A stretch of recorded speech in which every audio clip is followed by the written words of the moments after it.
29-year-old mother and a 27-year-old boyfriend are behind bars after a 5-year-old girl was found covered in fecal matter and died from malnourishment. At 5:12 p.m. on Tuesday the 9th of April, authorities responded to a mobile home in the 6500 block of Denver Drive in Indianapolis, Indiana, where they found 5-year-old Kinsley Welty unresponsive and appearing malnourished. Paramedics transported Kinsley to the Riley Hospital for Children, where she was pronounced dead. Upon further investigation, police arrested the victim's mother, 29-year-old Toni McClure, on Wednesday the 10th of April on charges of murder and child neglect resulting in death. Officers also arrested Toni's boyfriend, 27-year-old Ryan Smith, on charges of child neglect resulting in death. They both held at the Marion County Jail. The victim's mother initially blamed Ryan for the abuse Kinsley endured, but later admitted to harming her daughter. She was aware that what she was doing was wrong, but she didn't care.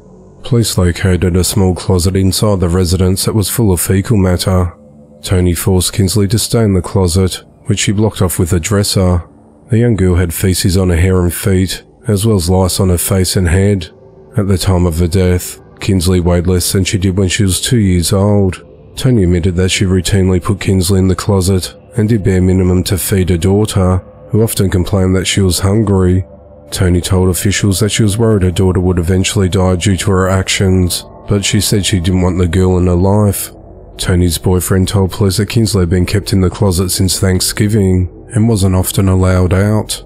Ryan said that he knew the child was losing weight, but failed to call 911 because he loved Toni. The Indiana Department of Child Services took custody of the other children inside the home. Indianapolis Metropolitan Police Chief Chris Bailey said, "The circumstances of Kinsley's death are horrific and beyond comprehension. No human being, let a child, should be treated like she was. These suspects, if convicted, should never step a foot outside of a prison." Previously in December of 2018, when Kinsley was just a 3-week-old baby, Toni was charged with neglect because Kinsley was suffering from failure to thrive. Toni received more than 400 days of probation after a judge in that case suspended her sentence. The investigation into the matter continues. 2 people were dead following a murder-suicide. At just after 6 a.m. on Thursday the 11th of April, authorities went to a home at 425 Millett Road in Minot, Maine after receiving a call to complete a welfare check. When deputies arrived on scene, they entered the residence and found the bodies of a man and a woman. The deceased were identified as 19-year-old Amali Sully of Lewiston and her boyfriend 20-year-old Tyson Peters of Minot. Investigators determined that Tyson fatally shot Amali before turning the gun on himself. Authorities said that the pair had been involved in a relationship and were the parents of a 2-year-old girl. It's unclear if the child was home at the time of the shooting. The child has since been placed into the care of her grandmother. A man was fatally shot after a stray bullet came through the front door of an apartment. At around 10:25 p.m. on Tuesday the 9th of April, authorities responded to the 1000 block of Interfaith Boulevard in Kalamazoo, Michigan, after receiving multiple reports of shots fired involving an unresponsive man bleeding from his head.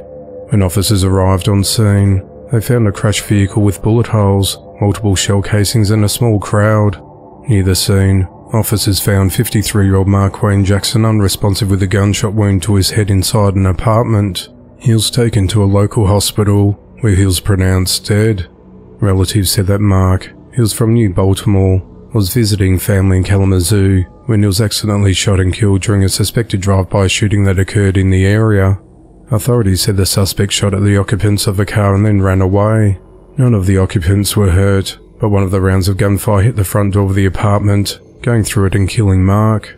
Police said that 2 persons of interest have since been arrested on unrelated charges, but have not shared details about the arrests at this early stage of the investigation. Friends and family described Mark as a fun-loving and truly amazing individual who was always willing to help anyone and will be truly missed. Police are investigating a triple homicide.